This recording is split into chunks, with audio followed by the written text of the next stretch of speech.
¿Qué ha pasado ayer en el Congreso? ¿Es cierto que inhabilitaron por 5 años al ex premier Salvador del Solar? ¿Por qué han condenado a 8 años de cárcel al ex congresista fujimorista Daniel Salaverry? Estas son algunas de las preguntas que vamos a responder en el video de hoy, pero antes de empezar, como siempre ya sabes, suscríbete al canal, súmate al grupo de WhatsApp y déjame un pulgar arriba. Ahora sí comencemos. Hoy es jueves 13 de marzo y el día de ayer han pasado varias cosas en el Congreso. Para empezar, ¿recuerdas que hace unas semanas vimos que el pacto quería acusar e inhabilitar a Salvador del Solar para evitar que compitiera contra ellos en las próximas elecciones? Bueno, como vimos en su momento, la denuncia que presentaron en su contra dice que al haber participado en la disolución del Congreso del 2019, del Solar cometió una serie de infracciones a la Constitución. Pese a que el plazo de la denuncia ya venció, la Constitución dice que debe presentarse en un plazo de 5 años que empiezan a contarse desde que el ministro deje el cargo, es decir,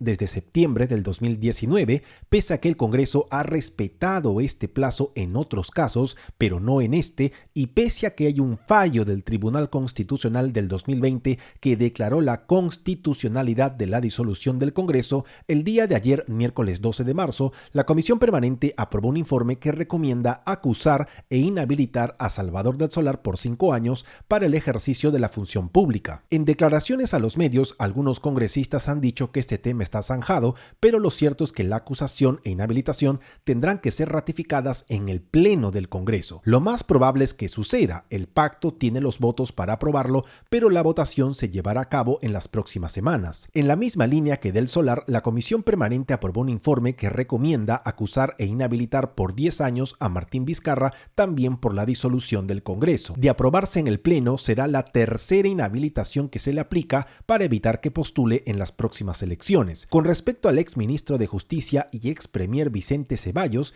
en su caso hay un informe que recomienda acusarlo e inhabilitarlo por 10 años por haber respaldado la cuestión de confianza que terminó con la disolución del Congreso. La Comisión Permanente iba a recibir sus descargos, pero Ceballos pidió una reprogramación que fue aprobada. Finalmente, la Comisión Permanente aprobó un informe que recomienda acusar e inhabilitar por 10 años al ex ministro del Interior Rubén Vargas por el pase al retiro de altos mandos policiales en el gobierno de Francisco Sagasti, y se acordó levantar el fuero a Vargas, Sagasti y el exministro del Interior José Hélice para que la Fiscalía pueda actuar como crea conveniente. En conclusión, en las próximas elecciones, los únicos candidatos que encontraremos en las cédulas de sufragio serán los del pacto. Continuando con lo que ha pasado en el Congreso, ¿recuerdas que hace unos meses vimos que el pacto quería aprobar una ley para controlar a las ONGs? Bueno, en sencillo, el predictamen aprobado en la Comisión de Relaciones Exteriores, controlada por Fuerza Popular a través del congresista Alejandro Aguinaga,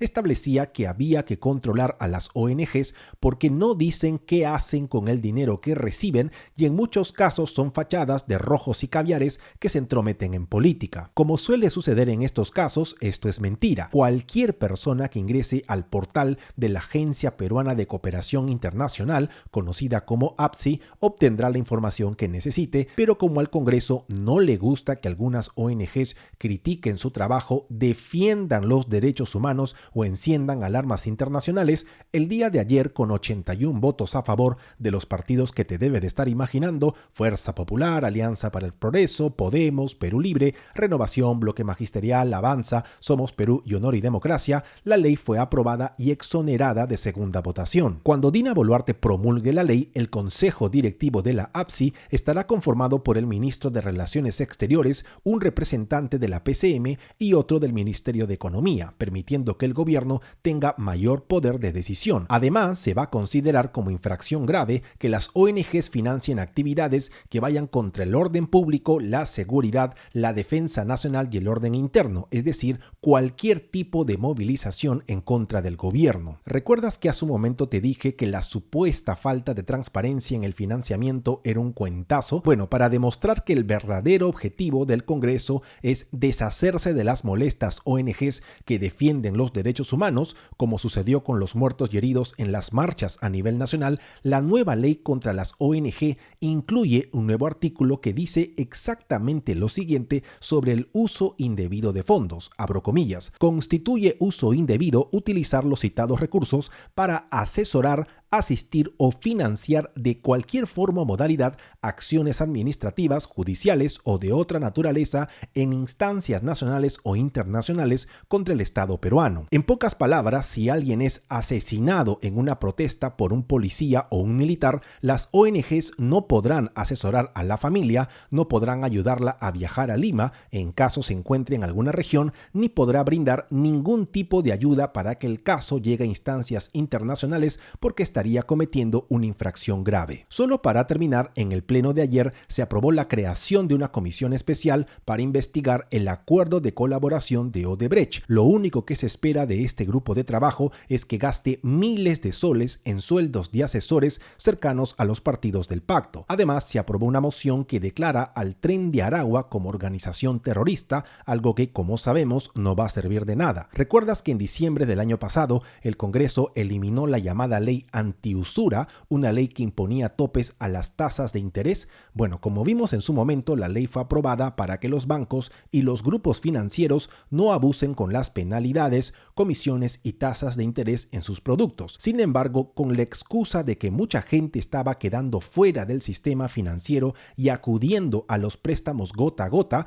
porque la ley aumentaba los requisitos para acceder a los productos financieros, el Congreso aprobó su derogación y el día de ayer se dio la segunda votación. Es importante señalar que Podemos, la bancada que impulsó la ley antiusura, presentó una reconsideración pero fue rechazada, así que lo único que falta para derogar la ley es que se promulgue en el diario El Peruano. Ya regresamos con las noticias más importantes de las que sí o sí tienes que estar informado. Gracias totales a toda esa gente brava que mantiene con vida este canal a través de sus terribles yapes y plines. Hoy es jueves 13 de marzo y estas son las noticias más importantes de las que sí o sí tienes que estar informado. Noticia 1. El 83% considera que el ministro Santibáñez debería renunciar al cargo. Pese a que ha sido defendido a capa y espada por la presidenta Boluarte, pese a que fue recibido por una portátil en el aeropuerto y pese a que él mismo asegura que su gestión está dando frutos, el día de ayer, miércoles 12 de marzo, Perú 21, un diario que no se caracteriza por su oposición al gobierno, ha publicado los resultados de una encuesta Ipsos que, para empezar, revela que el 83% considera que el ministro Santibáñez debería renunciar al cargo. Para que tengas una idea de lo nefasta que es su gestión, hace unos días, Punto Final publicó un documento reservado elaborado por el Observatorio del Delito y la Criminalidad con datos de la Dirección Nacional de Investigación Criminal de la Policía, que en sencillo revela que la desarticulación de organizaciones criminales ha disminuido desde que Santibáñez llegó al Ministerio del Interior. Solo para terminar, según la encuesta Ipsos para Perú 21, el 60% considera que con Santibáñez la inseguridad ha aumentado y el 82% piensa que las acusaciones en su contra por supuestos sobornos son reales y deben investigarse. Noticia número 2. Daniel Salaverry fue condenado a 8 años de cárcel por peculado. ¿Recuerdas que en 2018 Panorama reveló que el entonces congresista Daniel Salaverry no había cumplido con las funciones de varias semanas de representación? Bueno, según el informe, el caso era más complejo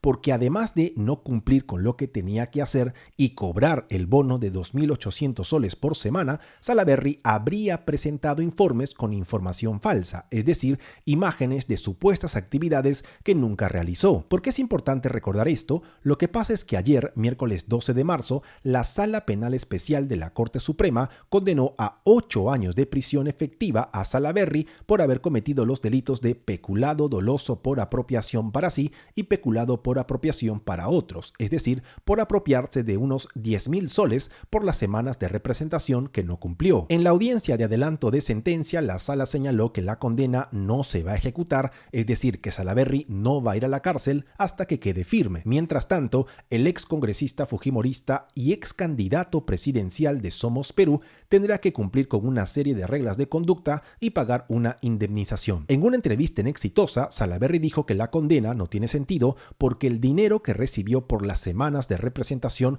no eran viáticos, sino una asignación, por lo que no hay forma que haya cometido el delito de peculado. En la semana de representación, yo viajaba a Lima porque era vocero un día a Junta de Portavoces. Estaba en la Junta de Portavoces y regresaba en la noche. Entonces el fiscal le dice, pero ese día no estuviste en Trujillo, entonces tienes que devolver el viático que te dieron. ¿Cuál viático? No nos dan viáticos. El dinero que nos dan es una asignación que está sujeta al impuesto a la renta. Ya. Y por eso, por no devolver esos supuestos viáticos que no son viáticos, me denuncian por peculado. Entonces, por ese día 500 soles. Por el otro día que también tuviste comisión permanente, 500 soles. Por el otro día que tuviste junta de portavoces de nuevo, 500 soles. Suman todos los 500 soles, 10.000 soles le robó el Estado. Le robé, si es mi sueldo, me hacen el descuento impuesto a la renta. ¿Cómo voy a robar algo que es mío? Esa es la acusación. Y finalmente, noticia 3. El Congreso está difundiendo un spot para celebrar que restablecieron la prisión preliminar que ellos mismos anularon. ¿Recuerdas que hace unos días el Congreso restableció la detención preliminar en casos de no flagrancia? Bueno, como vimos en su momento, los congresistas la restablecieron porque fueron ellos mismos los que la anularon. Por culpa del pacto y porque la presidenta Boluarte esperó hasta el último día para presentar una serie de observaciones que no sirvieron de nada, la Fiscalía no pudo solicitar la prisión preliminar de criminales de todo nivel durante 4 meses enteros. ¿Por qué es importante recordar esto? Lo que pasa es que desde hace días el Congreso está difundiendo un spot en el que aseguran que han cumplido con su compromiso con la seguridad ciudadana al haber restablecido la prisión preliminar que ellos mismos anularon. El Congreso cumplió con su compromiso por la seguridad de todos los peruanos. Como una medida para continuar la lucha contra la delincuencia, se publicó la Ley 32255, que restituye la detención preliminar en casos de no flagrancia. ¿Qué dice la norma? Esta dispone que el juez de la investigación preparatoria, a requerimiento del fiscal, emita una resolución debidamente motivada y dicte mandato de detención preliminar cuando no se presente un supuesto de flagrancia delictiva, pero existan elementos razonables para considerar que una persona ha cometido un delito sancionado con pena privativa de libertad superior a 4 años. Esta ley protege a las víctimas y constituye un paso importante para que los jueces y fiscales actúen de manera efectiva contra la delincuencia. ¿Y tú qué opinas de todo esto? Deja tu respuesta en la caja de comentarios y cuéntanos por qué. Nos vemos mañana a las 6:30 de la mañana con un nuevo video. Y recuerda que para participar de un Zoom en vivo todos los sábados a las 11 de la mañana, lo único que tienes que hacer es ingresar a la web que aparece en pantalla y suscribirte en Patreon. Difunde la información, comparte el video.